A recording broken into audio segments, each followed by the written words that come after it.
Shri Tathagata Satpathy.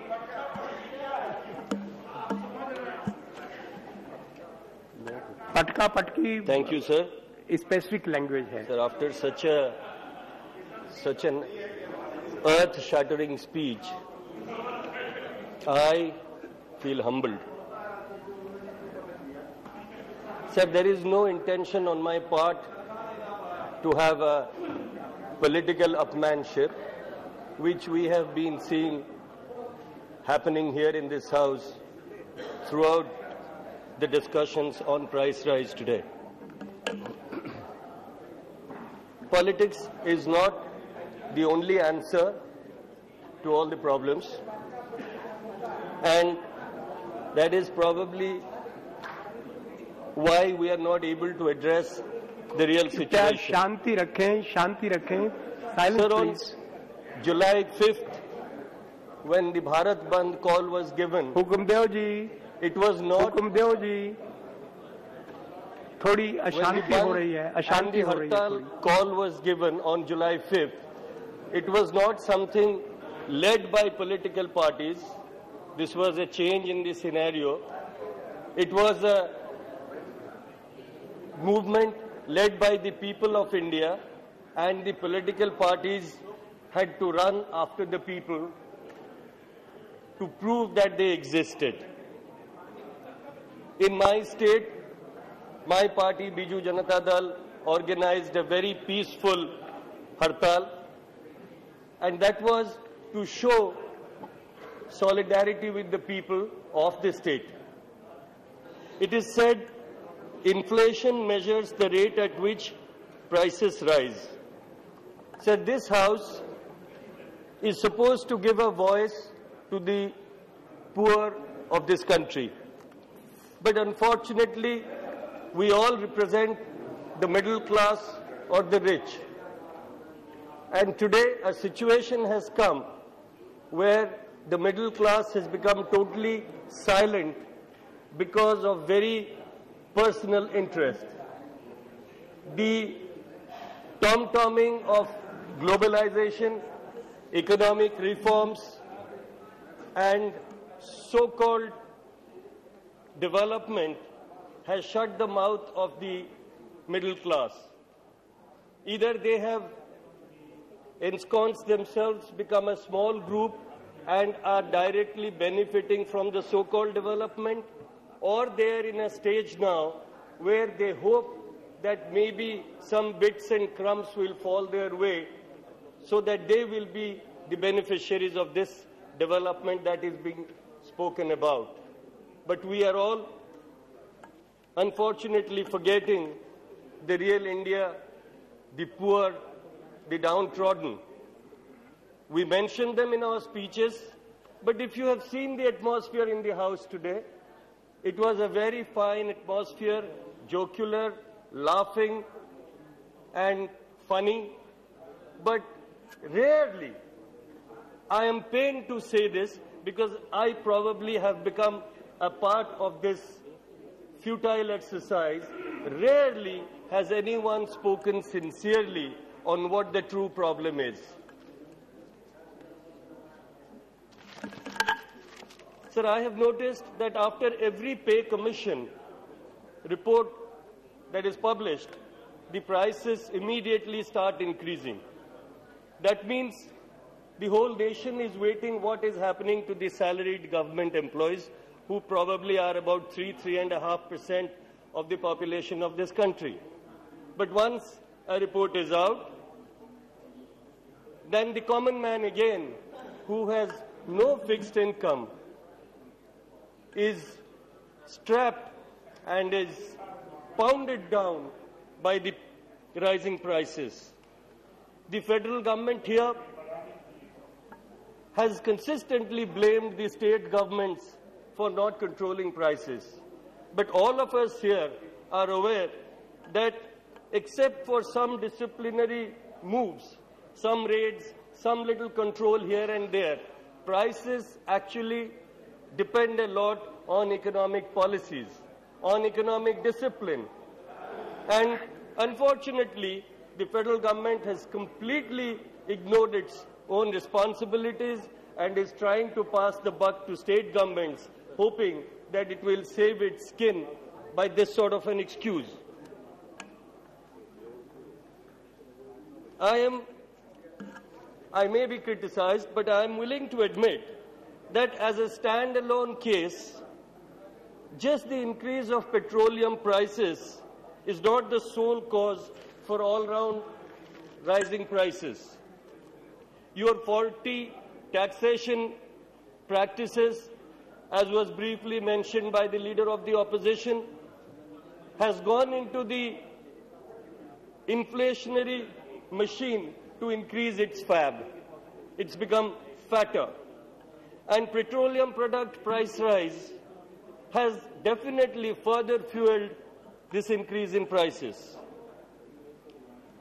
But on the other hand, the wrong policies being pursued since the 90s until today, and I am not depriving the credit from either side, the side that represents dukandars, shopkeepers, or a side that supports multinationals and businessmen.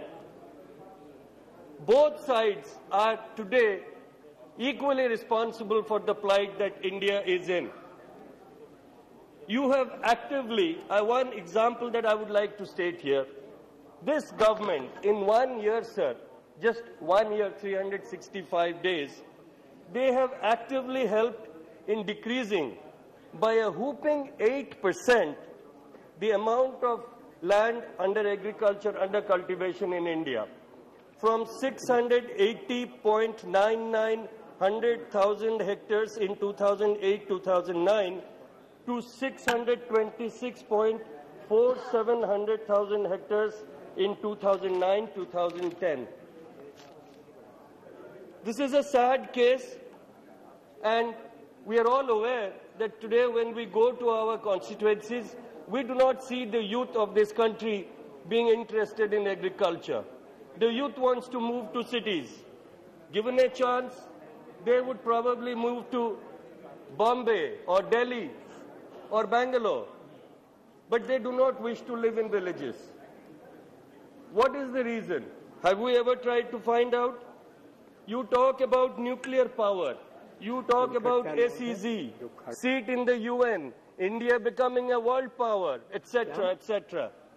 But deep inside, you know that you are just stooges of some unseen powers अनुरागी जी, कृपया बैठ जाइए. Who pull the strings from behind your back, whether from Washington, D.C. or from some other country. You have not, unfortunately, invested in the last 5 years of UPA 1 and now this 1.5 years of UPA 2, any sizable amount in the field of agriculture. The population of this country has been growing by leaps and bounds, but today I do not know what the political compunctions are, what are the necessities. You are scared to talk about family planning. You've changed the word to welfare, or one of the earlier persons had changed the name to welfare. Today you are scared to talk about family planning. You have taken out every sign, every little activity that was going under the name of family planning. And all your programs have been trashed. You want to collect revenue so that you can spend that for poverty amelioration programs. But it is now, this very moment, while we sit in this air-conditioned hall and talk merrily, laugh and joke, that the poor is suffering. What are you doing about them now? How do you address their problem today, this minute? You have no answers. All your yojanas, when they go to the block level, the taluka level, the panchayat level, they are nothing. They are just mere paper. Your Indira Awas Yojana, your MNREGA, all these are programs to perpetuate poverty. And why do you want to perpetuate poverty? Because you have that feudal mindset. The Raja is happy when the Praja is in darkness and in misery. When the Praja is eloquent, can speak out, can stand up for his rights and his responsibilities, there exists no Raja. So you believe in a system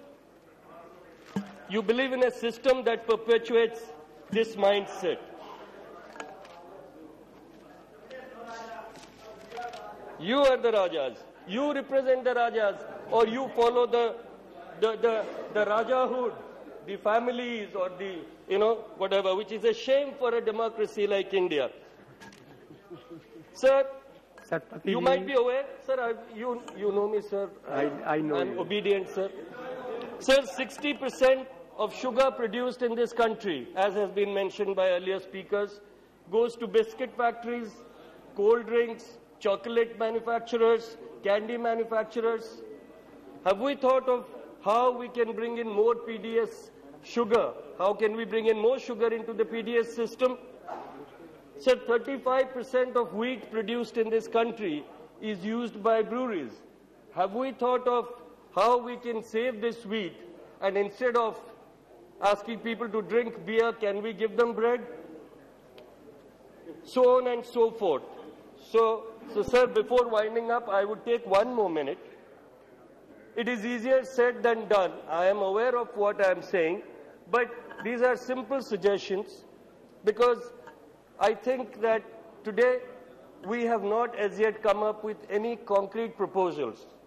I would suggest that instead of thinking about nuclear power or about tying up with foreign countries, we must seriously sit back and think of investing in agriculture. How can we revamp our agricultural system? How can we improve the minimum selling price? When we give 1,400 rupees to an Australian farmer for a certain quantity of wheat, we give 500 rupees to a UP or Punjab farmer for the same amount of wheat.